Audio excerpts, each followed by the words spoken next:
여러분 안녕하십니까, 진성호입니다. 윤석열 국민의힘 대통령 후보가 출전하는 내년 3월 9일 대통령 선거, 이 선거와 함께 국회의원 재보궐선거가 점점 더 그 폭이 커지고 있습니다.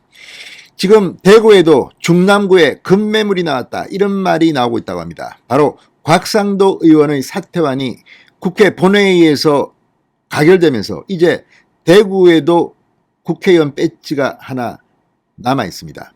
자, 지금 서초갑 윤희숙 의원의 사퇴로 공석이 된 이곳, 그러니까 서울 서초갑과 대구 중남구 지역구는 국민의힘 공천만 받으면 누가 가도 당선된다, 이런 생각을 갖게 만드는 그런 지역구입니다.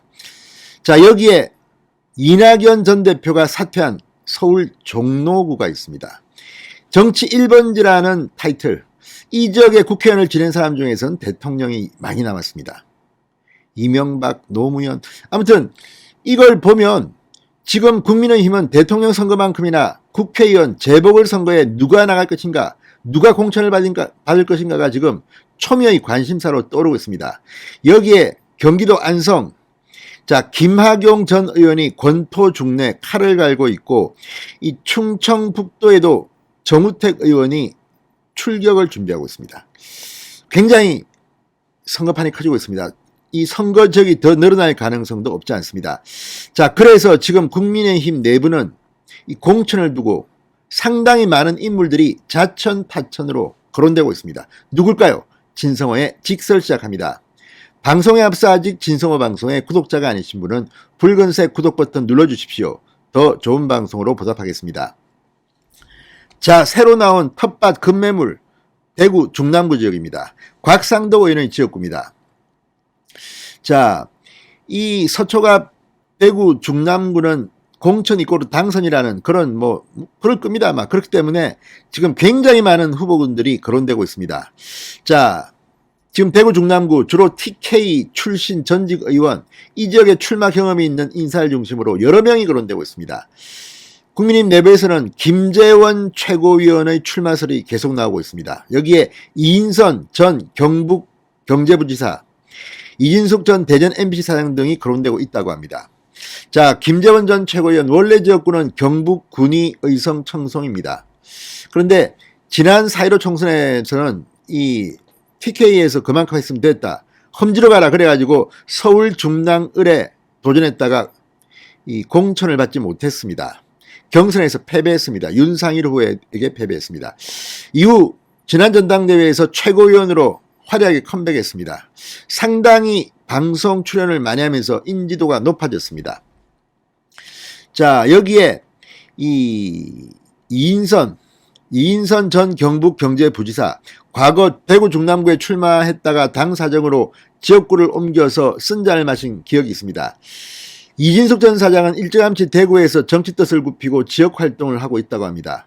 이두하 전 의원도 지금 지난번 대구 달서갑에 전략공천됐다가 재심 요구에 따라서 경선을 갔다가 탈락한 적이 있습니다. 홍석준 의원한테 고배를 받았습니다. 이두하 전 의원도 거론되고 있습니다. 자, 이외에도 조명희 비례대표 의원과 배영식 전 의원 등도 언급됩니다. 상당히 많은 사람들이 지금 대구 중남구를 노리고 있는 것으로 보입니다. 그런데 이 공천, 윤석열 대통령 후보 중심으로 지금 꾸려지기 때문에 아무래도 윤석열 후보 측의 입김이 작용할 가능성이 높습니다. 아니면 그냥 경선을 할 수도 있습니다. 자, 누가 될지 대구 중남구는 공천만 받으면 됩니다. 자, 또 서초갑 이미 경쟁 중인 사람들이 많습니다. 조은희 서초구청장이 구청장을 사퇴하고 여기에 지역위원장을 맡으려고 했다가 당 지도부와 상의하지 않았다고 아예 여론조사에서 배제시켰습니다. 그리고 정미경 최고위원도 서초갑의 뜻이 있습니다. 정미경 최고위원은 지금 당협위원장이 아닙니다.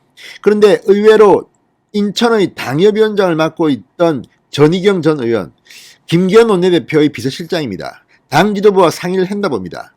전희경 전 의원은 여론조사를 통과해서 지금 지역위원장이 됐습니다. 당 지도부에서 현직 인천의 당협위원장을 이렇게 그 험지에서 이렇게 양지 공천만 받으면 당선 가능성이 높은 서초갑으로 옮기는 것을 허가했나요? 이것도 제가 볼 때는 윤석열 후보가 경선에 바쁜 동안에 이런 일이 벌어지고 있다는 것도 좀 이해가 안 됩니다. 정비경 최고위원은 지금 당협위원장이 아니기 때문에 뭐 선택을 할 수가 있죠. 그렇지만 전희경 전 의원의 경우는 논란의 여지가 좀 있습니다. 아무튼 이처럼 여성 의원들, 여기에 이혜훈 전 의원도 거론이 되고 있습니다. 지금 동대문 을인가요? 갑인가요? 을일 겁니다. 아마 지금 당협위원장일 겁니다. 자, 어쨌든 여러 명이 지금 상당히 많이 거론되고 있습니다. 자, 그런데 이외에도 이 텃밭은 아니지만 해볼만 합니다. 지금 경기도 안성, 청주 상당, 서울 종로 세 곳이 더 있습니다. 지금 현재 확정된 곳만 5곳이니까 뭐 미니 대선, 미니 총선 뭐 그렇게 이야기할 수 있습니다. 자, 서울 종로에는 지금 이낙연 전 대표의 사태로 공석이 됐는데 정치 1번지답게 뭐 이준석 대표, 원희룡 전 지사, 뭐 최재형 전 감사원장 뭐 여러 명이 지금 거론되고 있습니다. 자, 그리고 청주 상당 정우택 국민의힘 충북 도당위원장 등이 유력하게 거론되고 있습니다. 경기 안성은 이 지역에서 삼선했던 김학용 전 의원, 이번에 그 선거법 위반을 한 현직 의원이 김학용 전 의원에 대해서 허위 사실을 이야기했다가 선거법 위반으로 날아갔습니다. 그렇기 때문에 김학용 전 의원이 유력합니다. 자, 그런데 일단 지금 거론되는 사람들은 이 정도가 아마 더 있을 겁니다. 제가 뭐 더 많은 사람들을 거론하지 않았지만 이외에 새로운 인물들이 들어올 가능성도 많다고 합니다. 예를 들어서 이게 대통령 선거와 함께 치러지는 재보궐선거이기 때문에 상징적인 사람, 뭐 지역연구 이런 게 중요한 게 아니라 정말 일할 수 있는 전문가, 깜짝 스타를 전략 공천할 가능성도 배제할 수 없습니다. 특히 대구 중남구나 서초 갑 같은 경우는 그런 가능성을 배제하기가 힘듭니다. 종로는 어쨌든 거물을 아마 공천할 겁니다. 여기는 상당히 중요합니다. 뭐 누구한테 이거 뭐 서초갑이나 서울 대구 중남구는 뭐 쉽게 얘기해서 그냥 엣지 하나 주는 거지만 이 종로구는 격전을 치러야 할 겁니다. 저 민주당 쪽은 지금 뭐 강경화가 나온다느니 뭐 임종석이 나온다느니 뭐 추미애가 나온다느니 이런 썰들이 있는데 제가 볼 때는 3명 다 안 나올 가능성이 높습니다. 자, 어쨌든 대통령 선거와 함께 치러지는 이 미니 대선 후끈 달아오르고 있습니다. 누가 될까요? 어쨌든 상징성이 있기 때문에 이번에는 좀 참신한 사람, 할만한 사람, 지역에 정말 도움이 되는 사람이 공천을 받아서 배지를 달았으면 좋겠다는 생각이 듭니다. 진성호의 직설이었습니다. 여러분 감사합니다.